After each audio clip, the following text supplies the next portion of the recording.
मेरो प्रतिस्पर्धा म आफैसँग हो। मैले म आफैलाई जित्नु छ।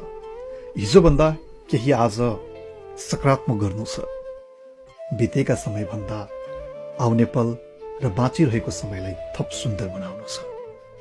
हरेक मानिसहरू अरूसँगको प्रतिस्पर्धाका लागि दौडिरहेका हुन्छन्, कुदिरहेका हुन्छन्, तर वास्तवमा आफूले आफ्नै लागि प्रतिस्पर्धा गर्नुभन्दा ठूलो सफलता अरू छैन। किनकि तपाईँ हिजोभन्दा आज र आजभन्दा भोलि केही सकारात्मक बन्न चाहनुहुन्छ अथवा केही आफूले बाँच्दै गरेको समयलाई सकारात्मक बनाउन चाहनुहुन्छ, सुन्दर बनाउन चाहनुहुन्छ भने अरू कसैसँगको प्रतिस्पर्धा हुँदै होइन।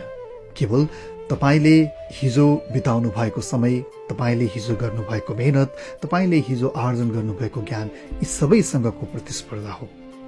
आफू आफैमा बितेको समयभन्दा बाँचिरहेको समय र आउने समय थप सकारात्मक, सुन्दर र सृजनशील बनाउनु नै सायद मान्छेको जीवनको सफलताको एउटा आधार हो जस्तो लाग्छ।